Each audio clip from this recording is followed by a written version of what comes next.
Habari Gani, y'all. What's up, everybody? I am Chanda Branch, the modern Black mommy. I'm the mommy caster, the founder, and the cultural creative behind the new brand. And I am so excited that you have joined us once again for night 3 of our Kwanzaa streaming celebration. It is a modern celebration for 2020, and we are thrilled that you are here with us yet again. If you weren't with us last night, no worries. If you weren't with us the night before, no worries at all. Everything is still available to you. You can go back and catch those broadcasts. And joining in tonight, you're not going to miss anything. We're going to start right from the top and bring everybody up to date. I'm so glad that you are here. And I'm hoping that this live streaming series is going to inspire you to learn about and to institute a new tradition in your home. Kwanzaa is not something that everyone is familiar with, even in the Black community. And so I really wanted to bring a focus to the holiday and to help everybody approach and apply the 7 principles of the holiday throughout the year. So it's an everyday experience. I've gathered an amazing group of people over the course of this 7-day holiday to help us celebrate this year. And they are people who are in my life who exemplify and work out those 7 principles on a daily basis. They live these things. And I thought that it was very important to get them in front of you and to bring them and their information to a wider audience and make sure that their voices are amplified. So let's start from the beginning, like I said we would. What is Kwanzaa? Kwanzaa, as my phone goes off, sorry y'all. Kwanzaa is a holiday that was founded in 1966 by Dr. Malana Karenga. He did this on the heels of the civil rights movement as a way to bring the Black community together around a positive focus. He knew and understood that African Americans needed to celebrate family, community, and culture through a very specific lens. And that lens was through the principles that were uniquely African, principles that were unique to our people and our culture. And the holiday is celebrated in sevens. So there are 7 nights, we light 7 candles, there are 7 symbols, there are 7 principles that we uplift and return to practicing. So a couple other things that you need to know. This is not an innately religious holiday. It is not just for Christians or for Jews or for Muslims. This holiday is not innately religious. That means we can all celebrate this together. And don't we need that? Something that we can all grab a hold of and celebrate together. This also is a traditional holiday for African Americans and those in the African diaspora. That means Black folks all over the world, Black folks globally. But again, this is a modern celebration, and I feel like it is critical that we bring our BIPOC family to the table and that we bring our non-Black allies to the table. So this is a celebration that everyone is welcome to join. This is an opportunity for them to come in and learn. This is an opportunity for them to understand what makes our culture so unique and so powerful and so beautiful, and also to learn how to practice effective allyship. I think that knowing and understanding is one of the first steps to being able to work hand in hand with folks to better and further the Black community. So more than 50 years later, since the founding of Kwanzaa, we still are finding that we are facing some of the same challenges that we were facing in 1966 when the holiday was founded.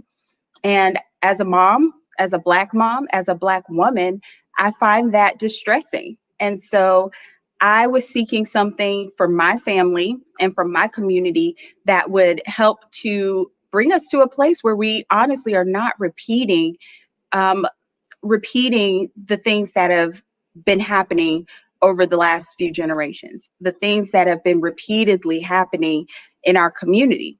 And so my reading and my research kept leading me back to Kwanzaa. And so my reading became writing, and my writing turned into a book. I wrote Your Guide to a Modern Kwanzaa Celebration, and we'll tell you how to get a hold of a copy of that yourself. But after writing that book, I sat and I realized that I had so many wonderful people surrounding me that needed to have their voices elevated, that needed to speak to and connect to these principles and bring them to life and show folks that this is indeed a lifestyle rather than just a holiday.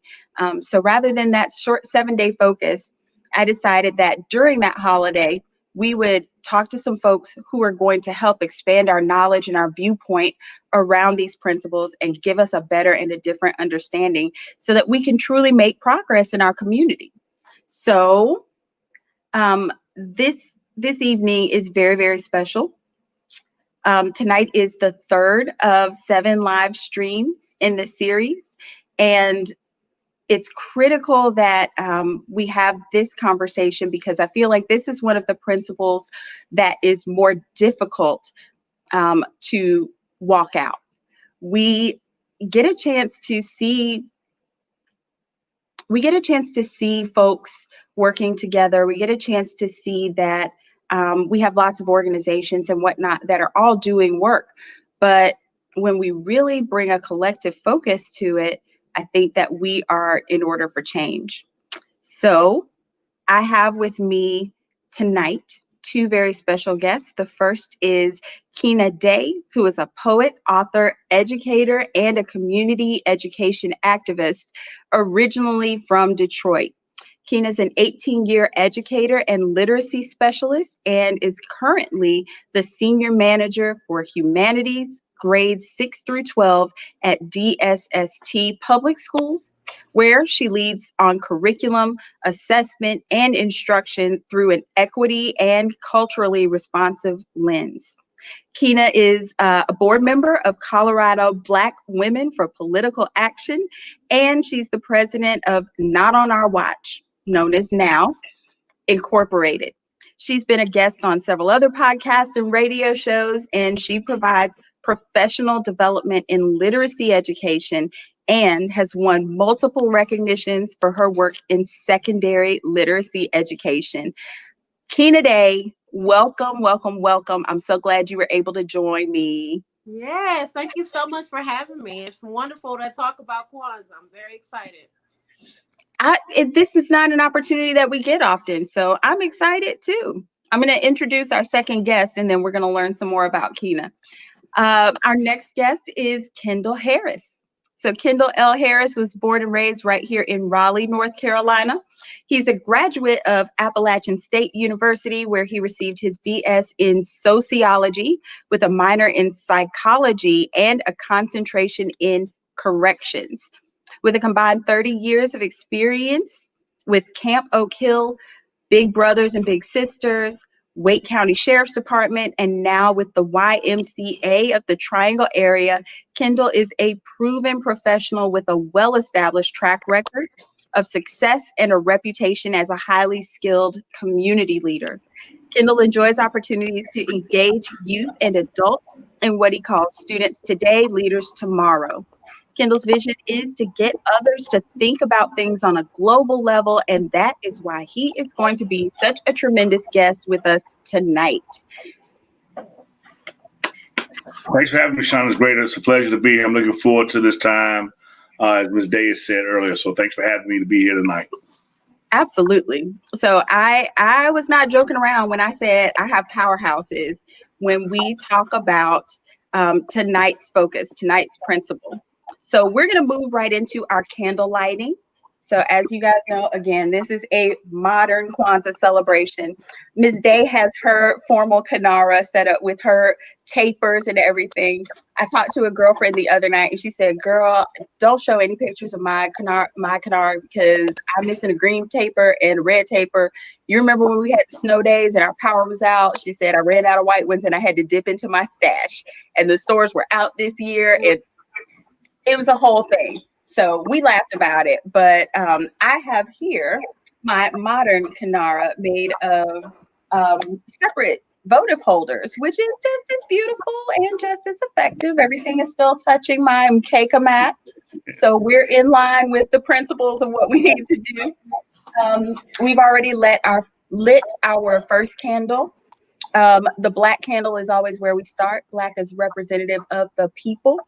And then we move to the outside and we light our first red candle.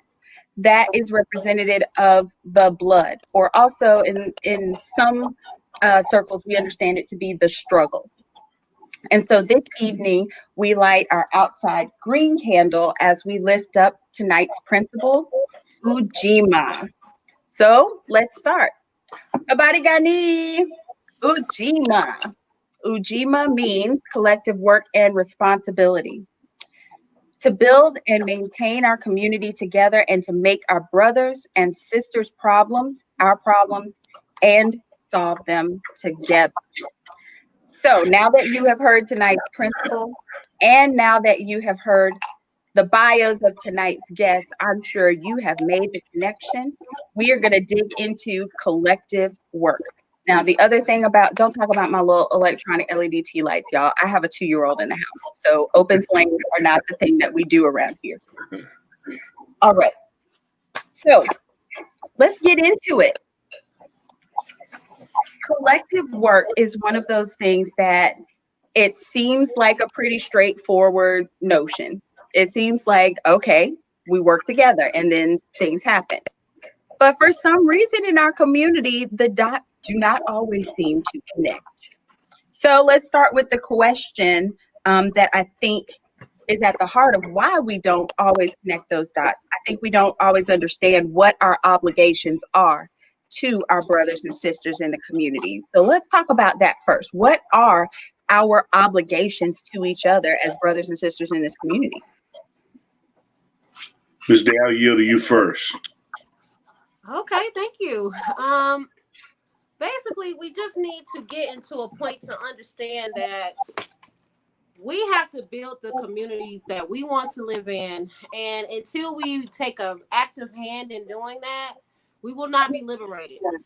And so at the end of the day, we have to take an active stance in that. We have to make sure that, we are doing what we can do within our communities to build and to make sure that, we make those communities sustainable. Desegregation and a lot of other racial factors really fractured those feelings of community and things like that. And so we to get to a space of liberation, we have to take ownership of making sure that we, really increase what we are providing in our communities, that we provide for ourselves, whether that is community gardens or whatever, knowing that our environments,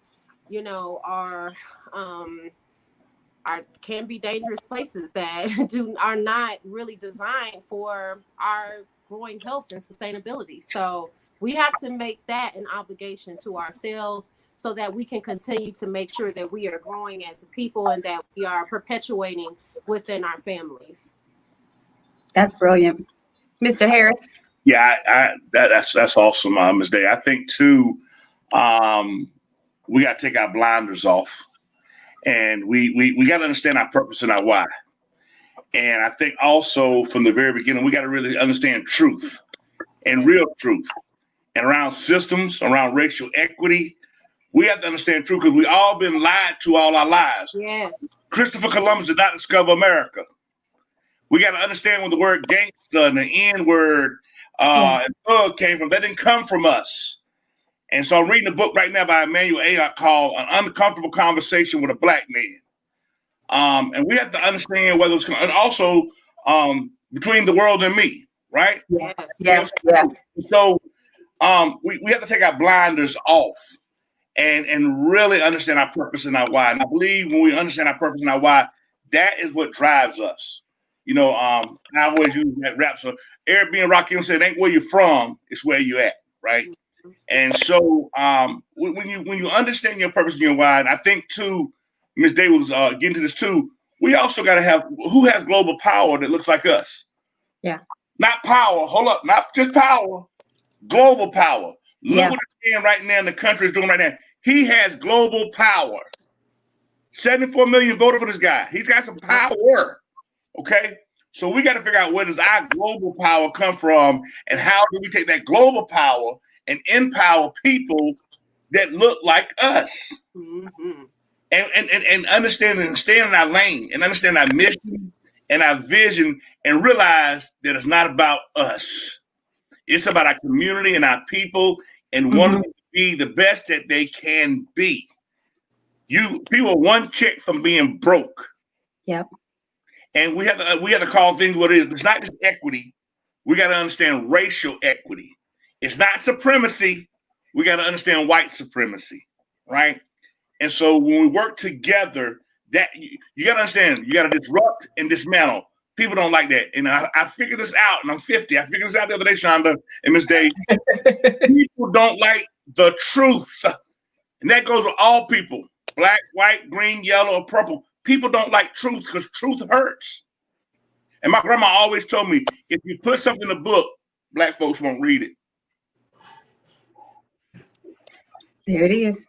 Now, Well, you guys have already like jumped to the end of the show where I ask you for resources, but keep throwing them out there. We're tracking them, and we're going to make sure that everybody has access to it, because I think that knowledge part, and that's part of why Ms. Day is here, because she is one of the most well-read individuals that I know on the planet. She is always reading something, and she is always reading and interpreting. And that's why I just love the fact that she's going to be here tonight to help us untangle some things and really get to the heart of it. So we understand that we have obligations to each other in terms of working together. Right. What falls outside of those obligations? Like, when do we stop needing to work in a manner that is so directly connected? Is there an end to those obligations? Ms. Dow, is there a point where it's me for me and you for you, every man for himself and God for us all? I think there are some selfish people out there, but I believe that's where our community suffers at. We have to share. We have to be very clear again about our roles, right? And what is our role? It's like a marriage. What's the role of a man? What's the role of the husband and the wife? What is the role? People think men don't have emotions, or we're not. We do. We have emotions, and so we have to understand our roles, and we have to, and also understand our skill sets. And when there's a time to lead, and there's a time to follow. But if you're going to follow the right person that has the same mission and purpose. Like if I work for a nonprofit, I'm going to protect my brand, right? Absolutely. But I'm also going to make sure that I'm in line. We're aligned together. Yeah. Let's just take organizations for an example. Some people want to take pictures and throw signs and stuff. Well, it's not about that. It's really about you really being who you are, because that's who you should be. Because really, the organization shouldn't make you. If anything, you should make that organization.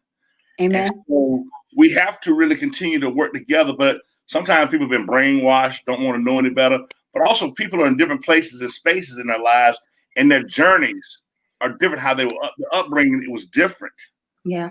Again, you have to ask the question too, Shonda's Day. People talk about why are people poor. People are not poor by the lack of education. See, people never cared about the poor, but it made plenty of money off the poor. Mm-hmm. And so how do we empower the poor to understand systems and stuff? Which was the whole point of the fake desegregation they did, but I digress. I really want to just say, it's hard for me to say, what lays outside of that obligation.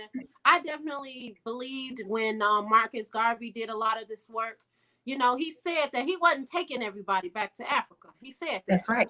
That's right. So you got to understand that we just can do what we can do. We reach into our communities, we make sure that we are part of those communities and having those conversations and trying to get in the gap as much as we can.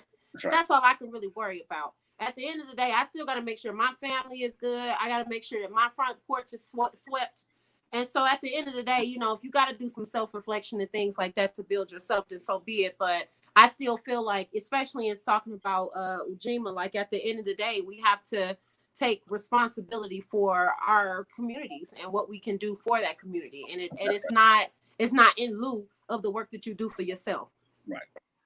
That's brilliant. The fact that self is part of the whole is something that I think people miss when we talk about collective work. We go straight to organizations. We go straight to groups. We go straight to nonprofits. Well, you have to bring yourself to that work. And if yourself is not as full and as rich as possible, then how much do you really have to contribute to that conversation, to that work? Yes. That's brilliant. You I know, like Sean, that. you know, Sean and Miss Day, they said this. You sprayed me down with a water hose. I kept coming. You sicked your dogs on me. I kept coming. You offered me a 501c, and I stopped coming. Mm-hmm. That's right. Huh? I mean, you know, like people are shocked now about women, especially when we just talk about black women. And why are people shocked? Why are people shocked that black women are so strong? Black women have always been the backbone for men and the family. Why are people shocked? Should not be. Should not be. I mean, And look at Harriet Tubman. You see, I mean, if people, not only people look at the movie, look at her journey and what she did when she went back. She told, "Hey, you can't." When she was free, you can't go back. If you go back, I'm about to kill you. And guess what they did? They came and they went with her. So it's liberation and global power. And she saw something. And that spirit within her was deep. mm-hmm. And we can say the same about Ida B. Wells. We can say the same thing about Ella Baker. We can say the same thing about, you know, our Truth. roots of what black women definitely have put. Right. But we can also say the same about every grandmother who baked sweet potato pies to sell at the church to raise money for a scholarship for a black student in the church. You know, and when I think of collective work, I think that people, again, they jump straight to the organizational level where there is a machine that is in place and cranking things out, or there is a leadership and it's formalized, structured. Mm-hmm. But those black women knitting blankets and baking pies and selling fish plates, that's collective work too. And I think that they deserve credit. The nameless, faceless masses who are somebody's auntie, somebody's grandmother, who, you know, don't always get the awards and the recognition. Well, in the lecturing that Dr. Kalinga used to do about Kwanzaa, that was one of the things that he mentioned, was that in this principle is unity without uniformity.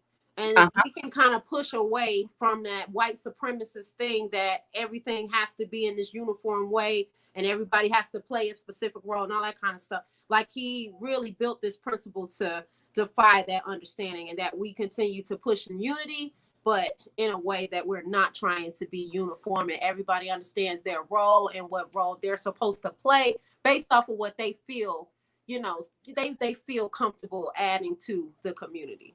And I think too, you know, compared to generations removed, communities are not like they used to be. No, at all. If you think about, I'm talking about my grandmother who had 7 children. Her father had 10 children, and these children are 11, 12 months behind each other. Now, you talk about then having 7, 8 babies in the house at one time. That's a hard thing when people think about that today. You talk about, I mean, not being honest. That's already, in my mind, I'm going, oh my gosh, that's stressful for me as a man, right? I was thinking about a woman. But back then, if I ate, you ate. Your parents had the right to discipline me. You didn't have to keep your doors locked. Things have changed. Why is that? And so I think communities have changed. Gentrification is real. It's here. It's been here. They left. Hold on. When they about the GI Bill, when black folks moved into a white community, white people left, and when they left, they took the equity with them. So they moved out these communities. And guess what they're doing now? Now they're shifting us back out. And so again, we have to figure out what that community looks like, what it feels like, and what is a community. And you know what? I always tell people I work with, what does a community look like to you? What should a community look like to you? And I think when we talk about gentrification, I think that there are so many veins to that thing. It is not just that we are being pushed out. Some of us are choosing to leave, and some of us are choosing not to return to those communities. Some of us have mama and daddy's property, but we don't know what to do with it. We don't realize the value of it, or we are struggling on our own to the point that we can't pay the taxes on mama and daddy's property too. So we are in a situation where we are essentially forced to give that up. because we don't feel like we have other options and we don't understand what else is available to us. So there's so much that goes into the conversation around gentrification that's its own evening. Again, I'll invite you all back to discuss. It is, but I just want to make a comment, like in terms of this principle in and of itself, that's the purpose. Like we Mhm. have to make sure we're building our communities and providing community education so people can understand those things, how That's to, right. have personal finance understanding, because we a lot of times just feel like schools are supposed to do these things for our kids, and we Don't even already get know me social started. emotional work is not happening. We know in so many places personal finance does not work. It's not happening. We know, in so many ways, leadership skills are not taught by our schools in so many different ways, communication and effectively working with a group. All of those things are what, this principle specifically speaks of. And so we have to make sure that we take the initiative to design that type of community education in our communities so that we can do the work that, needs to happen so that we can build past this space of not knowing so that Yes. we can best support our communities. And what you're talking about too, Ms. Day, and mental health is real. It's always Yes. been real. But back then, we felt like we went to counseling. We were crazy. Everybody's jacked up. Everybody's jacked up. Everybody has some problems. It's how you deal with it. And again, when you look at things, you look at the community, you start going again. How do we get back into our community? What does that look like? How do we teach equity? How do we teach about? Back then, we were just worried about how somebody be buried right. We got to raise money to have somebody buried. What is an insurance policy? What should you have an insurance? What's the difference between a hold and a turn? What equity do you have in your home if you decide to move? People live in big homes, and when they get older, they sell it because they got the equity into it and they live off that. That includes their retirement. And that, see, again, some people were not taught that. That's not by its fault. Because that's, I can think by myself. One of those things I was not taught. And so those things that are important when you learn as you get older to go, man, wow, this is how people get it. People get it. Some people get ahead. It's called generational wealth. Because their parents got a $10 million policy on them, and then their parents own a huge business. They get ahead. It's called generational wealth. Some people don't have that. Mm-hmm. And it's our job to get in the gap and make sure that we, build our community to understand that. That's right. Yeah. And Keena Day and Kendall Harris are the two people to do that. I am going to insist that the two of you exchange information and continue to collaborate because the synergy here, I knew these two names at the top of my list. I was like, oh, I know who. Yep, let's make these connections because Keena is a phenomenal educator. She understands curriculum and methodology and how to get the what into your head. She understands that very clearly. And Kendall Harris brings such passion and energy around everything he does and that realness. So I'm excited to see what happens beyond tonight with the two of you in collective work mode. So very often, and I know that I fall into this category, I want to help where I want to help because that's where I'm comfortable and that's what impacts me personally and that's my lane and what I know. But do you all feel like there's a benefit to getting involved in community issues that maybe don't have such a direct impact? We understand that as a community, we are all impacted by all things. But just because I don't have diabetes, does that mean that I am excused from working towards that cure and that research and the education components there? Or just because I don't have a child with special needs, am I excused from that work? Or do we all need to chip in all places? What do you think that there's a benefit to sort of stretching and reaching into some of those issues that have a lesser direct impact? I don't know if I necessarily have an answer to that. You know what I'm saying? Because we're so fractured as it is, and we really don't know what's actually happening. People don't really know what the actual issues are all the time. That's true. And so it's just, again, I just believe that it's just so many areas of like filling in the gap that we have to, really work out, especially in this space.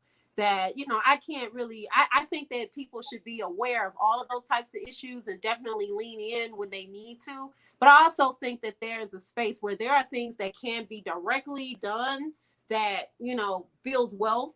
We got to concentrate on that. That builds education. We have to concentrate on that. And so I do think that, you know, there are opportunities for us to be able to, you know, to really lean in and get information as much as we can. But I just don't know if I think that there's a right or wrong answer to what people should do in that space. And I also believe that everybody who's educated, who got an education, ain't educated. Well, and you know, this European education. Hold up. Again, I've been lied to, you've been lied to, our parents were lied to, and white parents were lied to. And this European education has messed and jacked us up. And so we got some conditioning work to do. That's right. Guess what? We have to work on who? Us. Because some black folks were taught if you go to a HBCU, you ain't gonna get no good education. That's a lie. It's a lie. I didn't go to one, but that's a lie. That's a lie. And so when you understand, like I give you an example. A young girl that I know since she's 3 years old. She had an IEP, right? Now watch this. Did everything in my program that she could do, maximized it out, did what she's supposed to do, went on the college tour. She went to Clark, Atlanta, graduated summa cum laude, was a vice president of her sorority, and then she's getting a master's degree at UGA. Now you tell me that doesn't work. That's again, period. You have to understand who you are. That's right. And when you understand who you are, you then maximize what's best for you in the community and how do you set your community up for things. That's right. Right. There's a lot of people who like me. There's a lot of people who dislike me. But again, people don't like truth. And so what's gonna be best for me that's gonna make me what I really don't like the word impact. So again, what's gonna help me be successful? What does that look like? What does my community look like? What I believe you hang around broke people, you're gonna be broke. Period. But I gotta be around like-minded people that have the same values and morals that I have. Watch this. Even my fraternity brothers, no offense. I got to know you outside the house before you come inside the house, whether you got 3 letters across your chest or not. If I don't know you outside, you sure enough can't come inside. And that's 31 years in the making. And that's real. That's real. And so, therefore, I'm like, Ms. Dave, there's no right or wrong answer. You just have to figure out what's best for you. Because I think, again, when it all gets down to it, people talk about community, really care about community. But when it comes to our children and some people, I believe, y'all too, if you got children, the chances of your children being okay and successful is we pretty good. Sometimes we get older, we get selfish, and as they get older, we zone in and we care about our kids and our kids only, and we forget about our community. Because really what it does, it won't just you and your husband, you and your wife. It was a community. That's true. It takes the community to raise children. That is true, whether it's through sports, through schools, through friends. What it takes, community, your church, or your religion, regardless, all that makes the whole person whole. That's right. That's right. And that brings me back to something that I think about when the symbolism of Kwanzaa is so beautiful to me. The corn, the vibunzi, is there to represent your children. And you are supposed to have an ear of corn for every child in the house.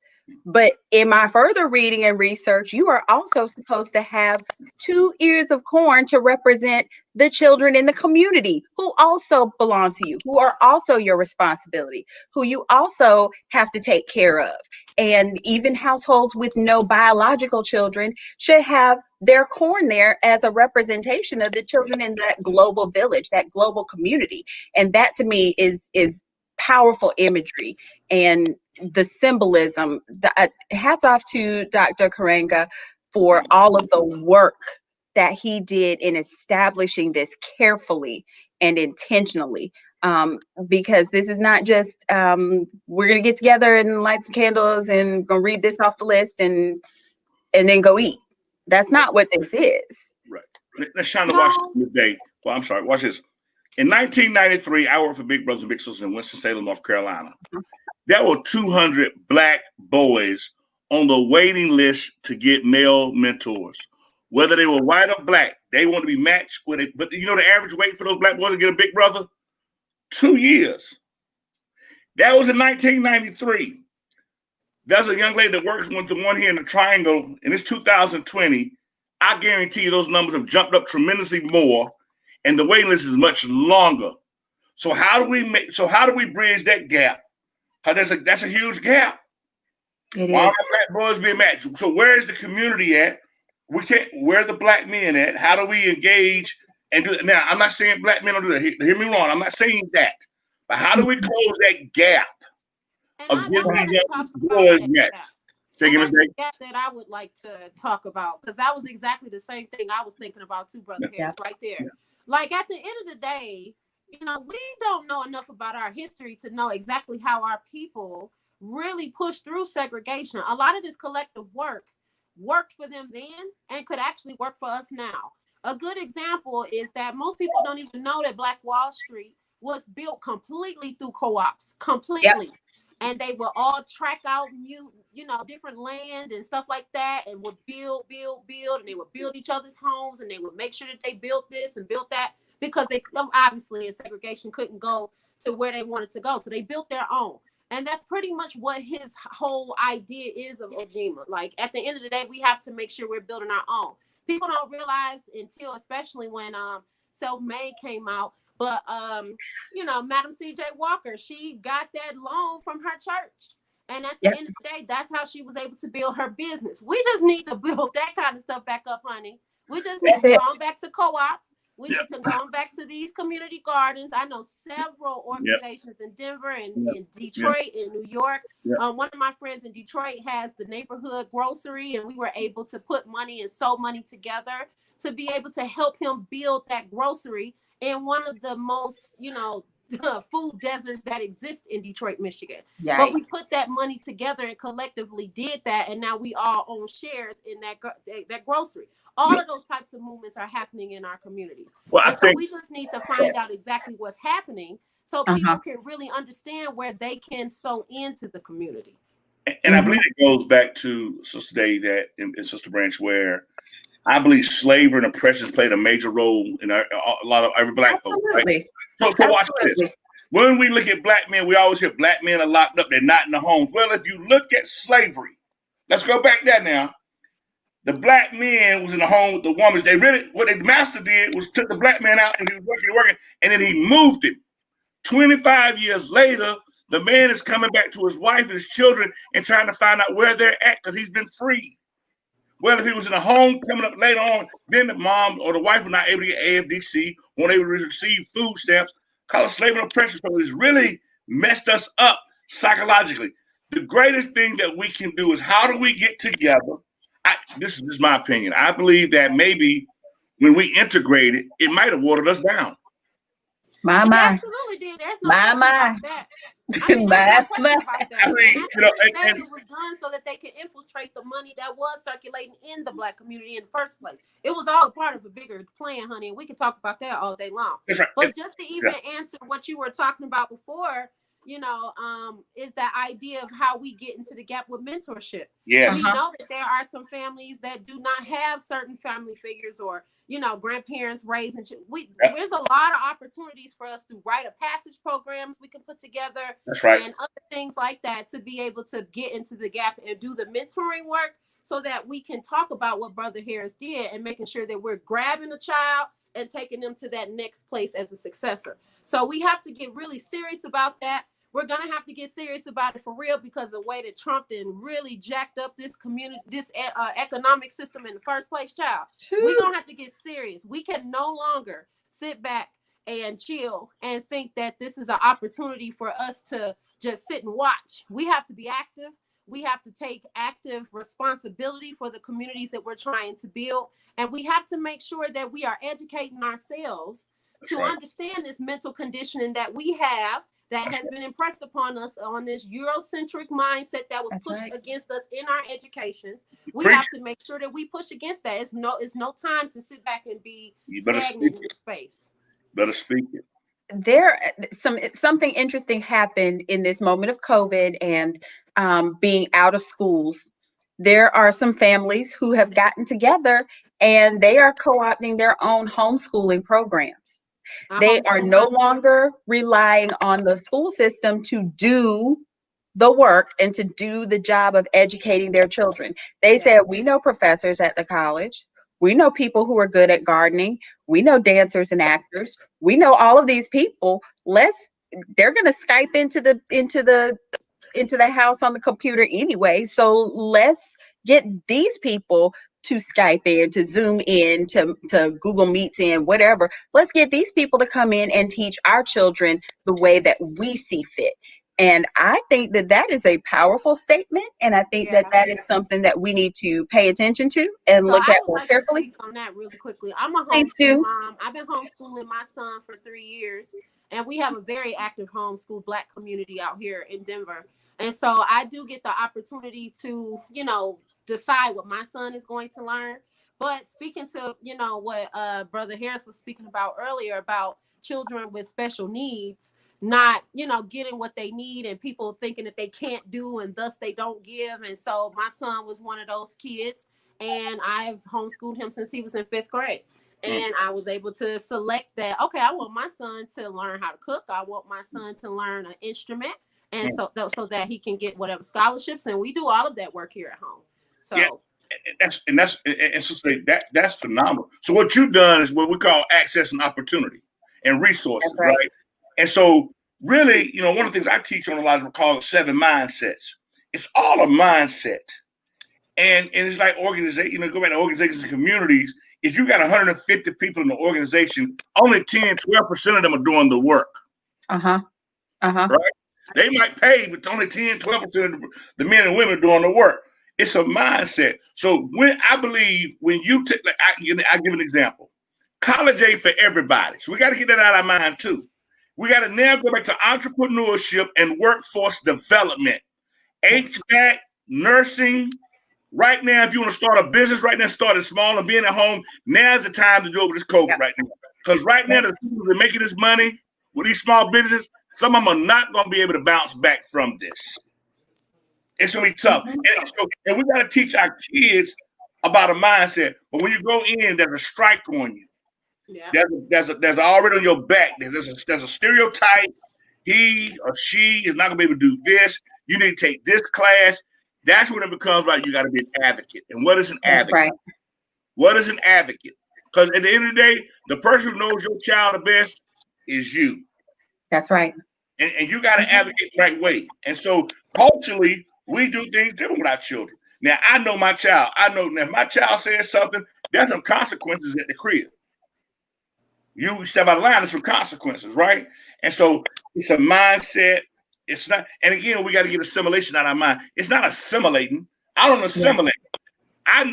I know how to code switch. That's what it's called. There it is. There it is. And W.E.B. Du Bois called it double consciousness. You better believe it. I know how to code switch. I know how to make people feel uncomfortable in a professional way. I know how to speak to people. I've been in spaces where I've been the only one that looked like me, and people think, "Oh, it is uncomfortable." But you know what? You got to hold your chest out, your head up, and keep moving, and use the right words. And understand it's like chess. Can we talk about that? Can we talk about the fact that code switching is not selling out? That using and accessing the language and using and accessing the language the way that you need to does not make you less Black. Can we talk about that for 2 quick seconds? Yeah, I think that code switching is important. Mm-hmm. I think that it's like playing chess and checkers. You cannot let people know the 2 or 3 moves. If they make a move, they don't need to know your next 3 or 4 moves that you're about to make. That's why I teach my daughter at a young age, you got to know how to play chess. And what everybody think the king and queen is the most important piece on the board. Well, the pawn's probably the most important piece on the board. Yeah. Okay. And so code switch is important because we've been taught that we have to deal with folks with a different race all our life. They don't have to tolerate with us. We don't have global. We don't. What do we? If you don't, I've been told by my mentor, if you don't own it, you don't control it. That's right. When you rent, you can rent my place out all day long. When I ask you to go, you've been there 30 years. You got to go 30 days. But you got to go. That's but it. when you own it, you control it. That's not assimilating. That's called setting myself up for success. That's correct. And you Well, got go ahead. I'm sorry. Go ahead. my master's degree is in linguistics, and I definitely believe in linguistics justice, and there's a big push that's coming out for that happening, so that we can be more accepting to the structures of which already exist. But at the end of the day, we have to get our people, and this again, going back to this whole purpose of this day, is understanding unity without uniformity. We just Yeah. have to continue to understand, and we all come from different walks of life, and that we all have different, things that help develop, and backgrounds and experiences that help us develop our perceptions of this world. But at the end of the day, unity without uniformity. And I also wanted to just make a real quick comment, just as a person who, is a district level literacy administrator. Like, at the end of the day, the fact that we don't use our text that we put in front of children in our classrooms as critical literacy, and having them to really question the world around them, and not really building students' identities within our classrooms so that they can know how to build their own perspective, then that's when we get that idea that we're monolithic and that everybody has to do the same thing. We have to be able to help children be able to embrace and explore who they are as individuals, so that, and it has to come through the work that they're put in front of their classrooms. And that is the work that disrupting text and culturally responsive pedagogy and all of that is coming into play. We can't do this with a Band-Aid, and people wanted to do that in the wake of George Floyd. No, baby, we can't do it performative. It's time for y'all to do what's right. And what's right is what we put in front of our students to develop them as citizens, and to be able to give back to their community. So I do want to make that. Right. Sister, you nailed on the head. And I think too, and I can speak to that. Here's a disclaimer. I've said this for the last 20 years. I hope folks that are listening hear me clearly on this. I should ask somebody to sign the disclaimer. I look at the Divine Nine for an example. There's lawyers, there's doctors, there's real estate agents, there's pastors. Why do we have to pay the convention center $50,000 to have an event and give out $5,000, $10,000 in scholarship? Why can't we go out and buy 900 acres? But we all own it. We control it. We teach financial literacy. We're teaching our kids. Our board is made up of this, that, and the other. And the money that we make, we ain't giving no $10,000 away. We're giving $1.5 million away. But when you're blind spotted, you're only focusing on your colors and your letters, and your principles are still kind of the same. Some kind of brainwashing went on somewhere. And that's why that's when you talk about community, that can cause division. That's right. That can cause people. I've said that since I've been in 31 years. Why not? That makes look. But some people rather, if you want to go ahead and pay the convention center $50,000 for an event, how much money are you making off that? And you giving a kid $1,500? That ain't no money. Cut it out. Yikes. And that's what it's about, though. That's what this principle is about. Yeah, that's what it is. That we have to create the conditions of the world that we want to live in, and we have to take an active stance in that. That's a perfect example of what it looks like. And I can say that and disrupt and dismantle because I'm in one. I'm not active, but I'm in one. I can dismantle because I'm in one, and that's disappointing. But how do we get there? But it can't one person do it themselves. You gotta have a journey. You have to have a plan, and you gotta have people who are willing to dismantle, disrupt, and it talks about what? The obligation to the past, present, and the future, that we have a role to play in the community and our society. That's right. And for the long term, that's the other thing. You can't put that out there and expect that next summer is finished. Bingo. Somebody's going to have to get there and stay with that task, stay with that project over the long term. And I think that people get weary, people get tired, and people. We talked about this on the first night when we talked about unity, Moja. People do not put succession plans together so that if something happens to me before we get to the finish line, somebody else knows what the plan is, where the bodies are buried. Somebody else knows what to do. You've got to have a plan that includes future leaders who can carry it on. And how is it sustainable? What is the data? Right. The data will drive you to what you need to be, what your succession plan should be like. And then what is sustainable? What's the fight? Hold on. We can't think the short term is great.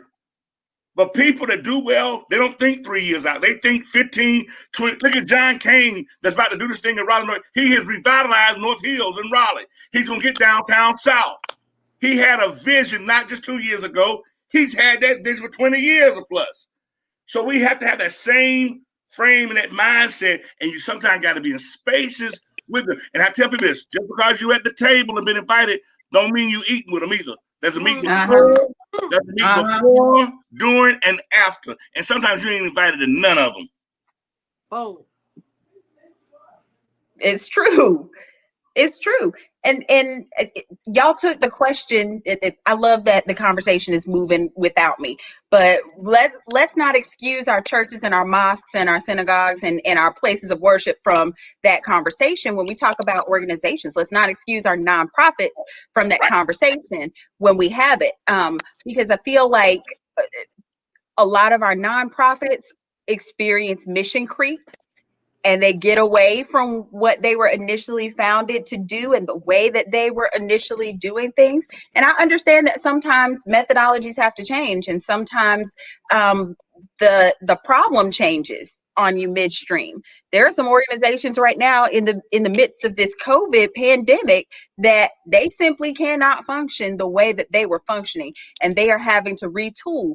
But at the same time, there has to be an acknowledgement of why you are doing that, and it's not just we just got away from that. So let's not excuse some of these other organizations. I keep hearing you come back to the Divine Nine, and I know that's because that's where you are, and that's where I am too. And so let's bring some others into that conversation. Where's the religious community in all of this? Oh, Sean, I think you can put. I think the why I work with. I've been there for 24 years. We're working on some things around racial equity. We're trying to be a racial equity center. But are we really for all? What does that really mean? Now, let me give you an example. Even with the churches, and this is the I told a pastor this the other day. You can get in church on Sunday and feel like, and I'm not saying they're literally doing this, but you can get on church on a Sunday and look like you cussing black people out. But when you're in your job around the table with white folks, you ain't saying nothing that you text us on Sunday. So you got to check yourself because you're a human just like me. Now, don't let me start on that either. Because see, pastors are humans just like me. So you get in church on Sunday, you try to teach the Bible and telling people things, and you're going off and it's like, we repent, do all this. But then what are you doing when you're in meetings when you're not there in the church congregation? So you got to check yourself too. So yeah, you're right, Chanda. It is the real thing. Not only just Church Road Divine Nine, it's churches, it's nonprofits, it's corporate companies. And you got to really look at it. When you take a job, the first thing you should do is go, okay, what is your makeup around race and women? And if not, what are you really doing about it? What are you really doing in the community? Now, but also here's the code switch. We got to understand what capitalism is too. Because this is a capitalist society now. And church, look, you got church pastors that live in $2 or $3 million homes, got priority parking, and got what's called security guard, but armor bearers. That don't make no daggone sense. If you got some armor bearers watching out for you, that's a problem to me. Now, Pastor, if you want to call me, you can look me up. I can tell you my number in a minute. I'm just saying. But see, that's when you got to know things for yourself, read for yourself, and you got to ask questions when you don't know.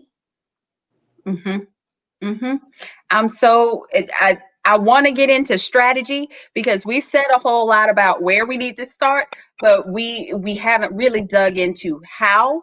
So if you have a quick resource or a quick strategy or methodology that you know works for starting this thing, what is it? Give it to us right now. Like I said, a lot of the organizations that I work with, and I also am a president of a nonprofit. At the end of the day, you have to really know the community. A lot of people try to provide things that the community is not asking for, do not agree with, just because there is a disconnect. So I would definitely, say, lean in and find out what that community is already doing. Find out who those leaders are, who those stakeholders are, who the, voices are, so that you can understand exactly what's already happening in that community. And then that way you can, see what you can do to work with to be able to provide education and that kind of thing. So that's one of the number one things that I think has definitely worked here in Colorado with the organization Colorado Black Women for Political Action. Like, we did all of the education that we could on all of the bills that was coming out locally that affected Black women particularly.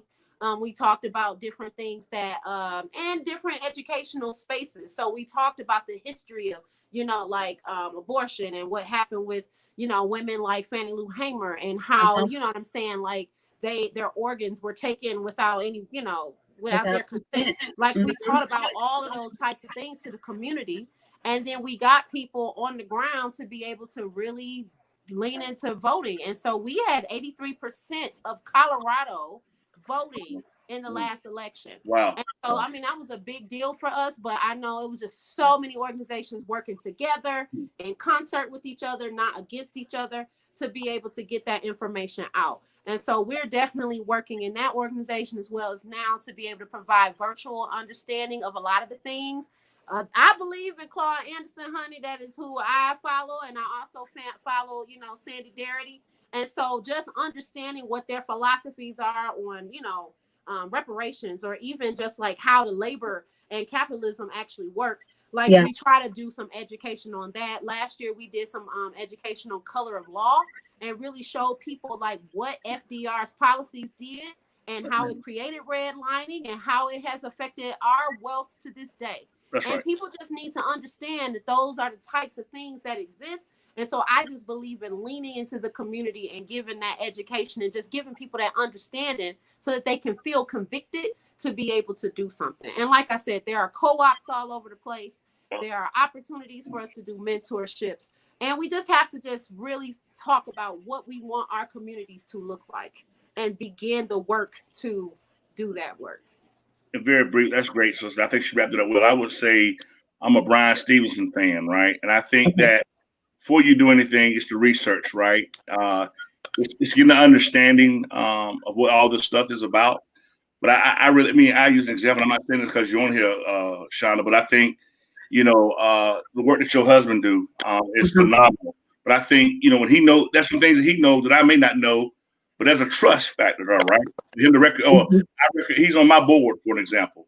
Or Tim, I need you to be on this board, or recommendation, or what's going on, and we can talk together, and we can agree to disagree. But I think when you know things, you share that with people. How there's a trust there, right? And it's just brought about redlining, a movement, and really just being strategic. But I think that a lot of the stuff that's going on is just it's a lot of, like, there's a lot of anxiety right now, a lot of mental health stuff going on right now. How do we adapt? Divorce rates may go up a little bit because there's a lot on a lot of people. I'm just being real.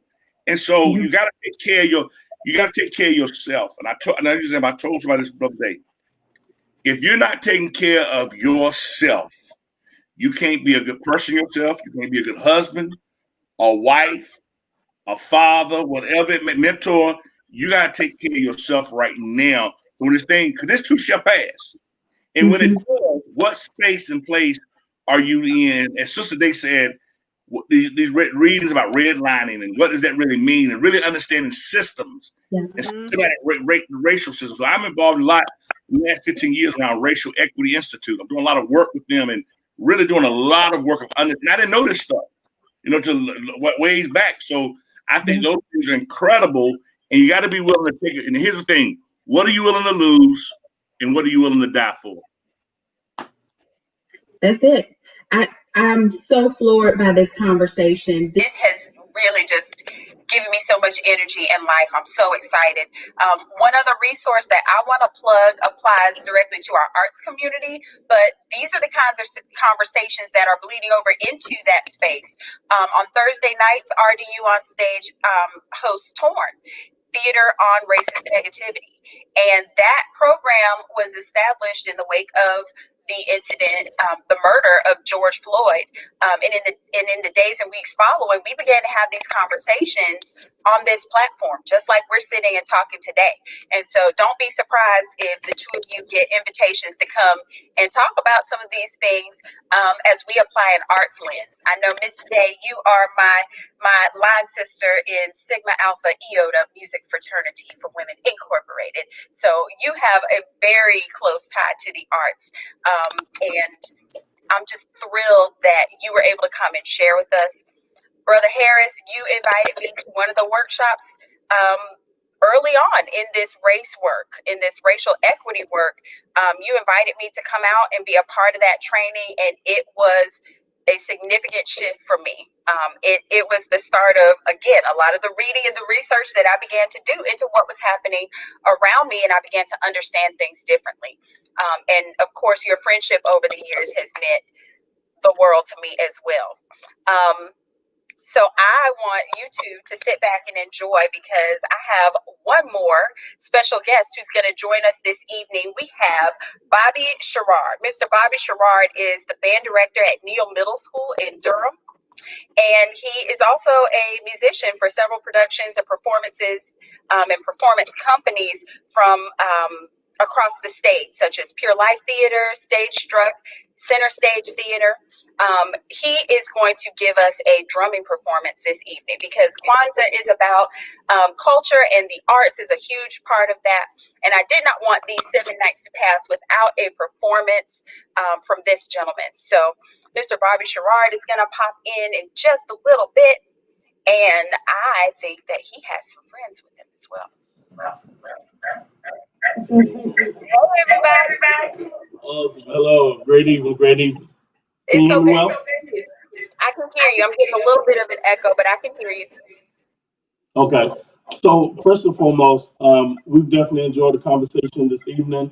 60 minutes is not long enough. We can dig into this for days, but I applaud you for giving us the platform to begin to have the conversation. So thank you. This evening, I want to introduce those that will be playing with me. My son, Micah Sherrod, dancer from Dallas, Texas. My brother-in-law, Inde Hurry from Oklahoma.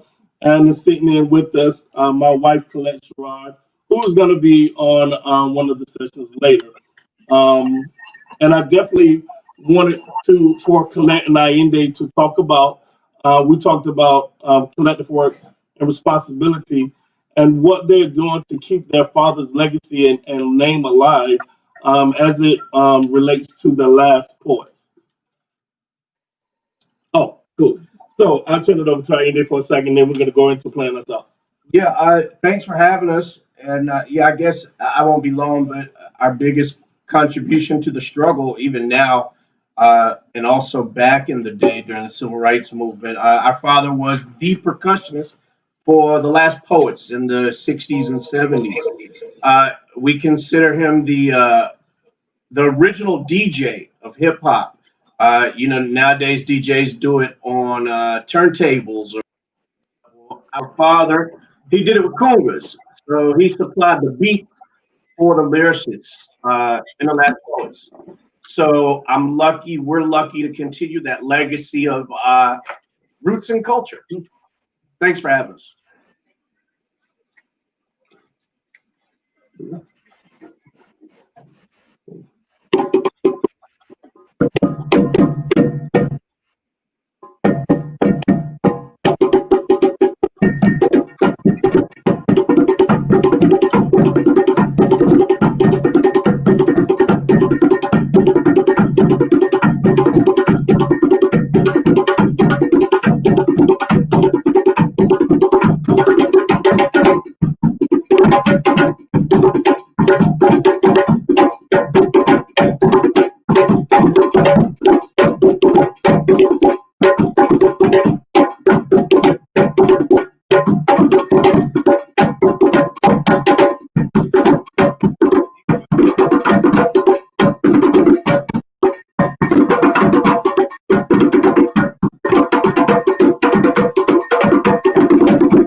amazing. Thank you, thank you, thank you, Bobby Sherrard, Brother Allende, Sister Colette, who is coming back on Kaumba night, Mr. Micah. I'm so excited. That brother has a tilt that goes into like, it's past 6 o'clock. It's more like 7:30, somewhere in there. All my dancers know exactly what I'm talking about.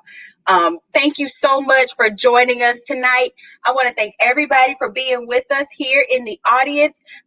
If you want to catch up with Keena Day, you can catch up with her at thesavvyurbaneducator.com. One more time, thesavvyurbaneducator.com. If you are looking for a copy of your guide to a modern Kwanzaa celebration, you can get it right there at tinyurl.com/Kwanzaa Mommy. And join us right here tomorrow night at 7:30. We have more special guests for you. We have more entertainment for you. We are super duper excited. I want to thank RDU on Stage for their streaming sponsorship, for believing in this program and for believing in me and making sure that this came to the forefront. We want to thank our producer, Lauren, who is in the background, making sure everything looks and runs beautifully. And tomorrow we have the Ujima, or Cooperative Economics Principle. And we are going to lift that up with my dear friend, entrepreneur, and thought leader, Isaac Horton IV. If you've ever been to Oak City Fish and Chips, that's the brother behind it all. And then also we are going to have Miss Nicole Fuqua, who is a businesswoman and entrepreneur and performer. And if you have been watching my head wraps every night, she's the lady behind all of those. So I am so grateful for you all. God bless, and Hariza Kwanzaa. May your Kwanzaa be blessed. I love you all. Good night.